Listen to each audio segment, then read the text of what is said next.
Manuel García, de 76 años, reflexiona sobre por qué sus hijos dejaron de llamarlo. Cree que cumplió como padre trabajando y dando estabilidad, pero nunca aprendió a escuchar emociones sin corregirlas. Con el tiempo, sus hijos dejaron de confiarle lo que sentían y se fueron alejando sin una pelea final. Ahora entiende que la distancia no nació del odio, sino de muchos silencios acumulados. Su historia es una advertencia: estar presente no es dar respuestas, es saber quedarse cuando alguien necesita ser escuchado. Nunca pensé que el silencio pudiera doler tanto como un grito. Uno cree que el ruido es lo que hiere, que las palabras duras son lo que dejan marca, pero con los años he aprendido que el silencio también pesa, y a veces pesa más. Hay silencios que no vienen de la calma, sino del cansancio de intentar ser escuchado. Me llamo Manuel García, tengo 76 años, y tardé demasiado en entender por qué mis hijos dejaron de llamarme. No fue de repente. No hubo una discusión final ni una puerta que se cerrara con fuerza. No hubo palabras que marcaran un antes y un después. Fue algo que ocurrió despacio, como cuando una casa empieza a quedarse fría habitación por habitación y uno no se da cuenta hasta que el frío ya está en todas partes.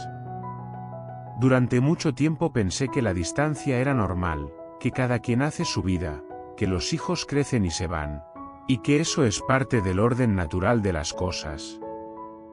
Me repetía eso para no sentir la incomodidad que me producía el teléfono en silencio. Cuando mis hijos eran pequeños, yo creía que estaba cumpliendo con mi papel. Trabajaba muchas horas, volvía cansado, pero convencido de que ese cansancio tenía sentido porque era por ellos. En mi manera de ver el mundo, ser un buen padre significaba proveer, asegurar un techo, comida, estudios, estabilidad.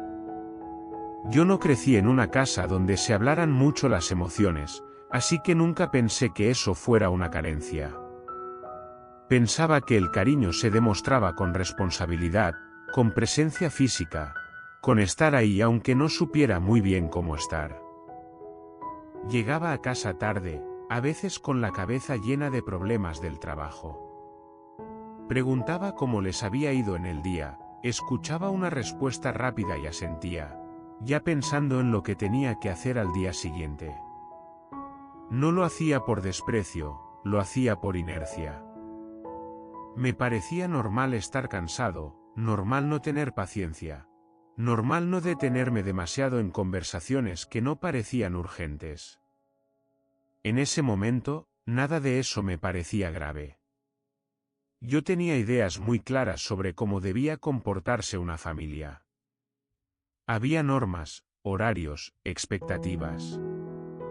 Si alguno de mis hijos se mostraba triste, yo intentaba tranquilizarlo diciendo que no era para tanto, que había cosas peores en la vida. Si se enojaban, les pedía que se calmaran, que en esta casa se hablaba con respeto. Si querían contarme algo que me incomodaba, cambiaba de tema sin darme cuenta. No era una decisión consciente. Era una costumbre. Yo creía que estaba enseñando fortaleza, cuando en realidad estaba enseñando silencio.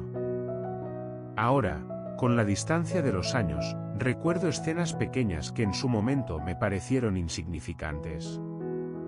Una tarde en que mi hija quiso decirme que se sentía invisible en el colegio y yo le respondí que eso se arreglaba, esforzándose más. Un día en que mi hijo estaba molesto por una discusión con un amigo y yo le dije que no se quejara por tonterías. No levanté la voz, no fui cruel, pero tampoco fui un refugio. Fui una pared. Una pared tranquila, correcta, pero una pared al fin. Con el tiempo, ellos dejaron de insistir. Yo no me di cuenta. Pensé que era parte de crecer, que los niños se vuelven más reservados, más independientes. Me sentía orgulloso de que no necesitaran tanto de mí. No entendía que, en realidad, estaban aprendiendo que conmigo no era fácil hablar de lo que dolía. Aprendieron a arreglárselas solos emocionalmente, y yo interpreté eso como madurez. Cuando se fueron de casa, la relación cambió, como cambian todas. Llamaban, venían de vez en cuando, hablábamos de lo básico. Yo no noté la falta de profundidad porque nunca la había buscado. Las conversaciones eran educadas, correctas, tranquilas. Yo pensaba que eso era una buena relación. No había conflictos, no había reproches. Hoy entiendo que la ausencia de conflicto no siempre significa cercanía. A veces solo significa distancia bien llevada. Pasaron los años y empecé a notar que era casi siempre yo quien iniciaba las llamadas. Si yo no marcaba el número, el teléfono se quedaba quieto durante semanas. Al principio lo justifiqué. Tienen trabajo, tienen hijos, tienen sus propias preocupaciones. Me decía que no debía ser egoísta. Pero había noches en las que el silencio me pesaba y aún así no decía nada. Me acostumbré a esa sensación, como uno se acostumbra a un dolor leve que nunca se va del todo. El momento de claridad no llegó con una gran revelación. Llegó un día cualquiera, sentado en la cocina, mirando la taza de café enfriarse entre mis manos.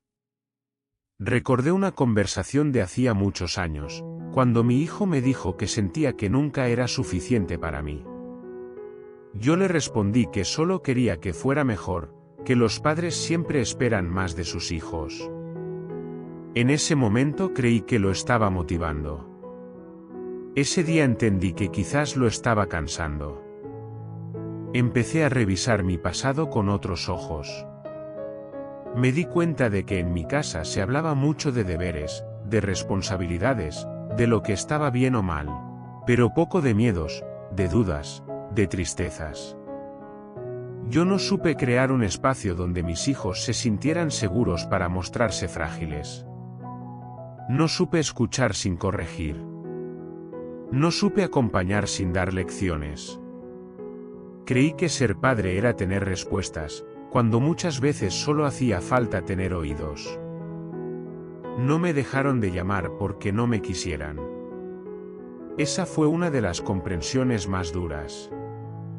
Se fueron alejando porque conmigo no sentían que podían hablar con libertad. No hubo una traición, no hubo un abandono repentino. Hubo una suma de pequeños silencios acumulados durante años.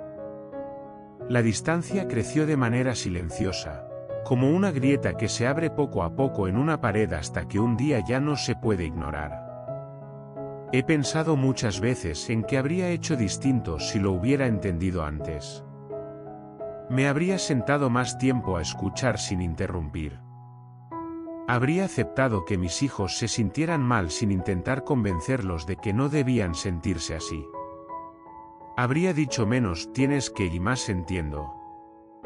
Habría mostrado mis propias dudas, mis propios miedos, para que ellos no sintieran que tenían que ser fuertes todo el tiempo. Tal vez así mi casa habría sido un lugar más seguro para decir la verdad. Hoy hablamos de vez en cuando. Son amables, respetuosos, correctos. Me cuentan lo justo. Yo agradezco cada llamada, cada mensaje, pero también siento el límite invisible que hay entre nosotros. No los culpo. Yo ayudé a construir ese límite sin querer. No puedo pedirles ahora que vuelvan a un lugar que nunca fue del todo seguro para ellos. A esta edad, uno aprende que las intenciones no siempre importan tanto como el efecto que tienen en los demás. Yo tuve buenas intenciones, pero eso no evitó que mis hijos se sintieran solos conmigo. Entender eso duele, pero también trae una forma de honestidad que antes no tenía. Si estás escuchando esto y todavía tienes la oportunidad de escuchar de verdad a las personas que quieres, no esperes a que el silencio se haga normal. No hace falta una gran pelea para que alguien se aleje. A veces basta con sentirse poco escuchado durante mucho tiempo.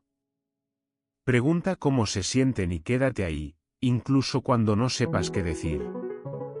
Estar presente no es resolverlo todo, es simplemente no irse. Yo sigo aquí, haciendo mi café por las mañanas, sentándome en la misma cocina, mirando el teléfono de vez en cuando. No espero que el pasado cambie. Solo intento no engañarme más sobre lo que ocurrió.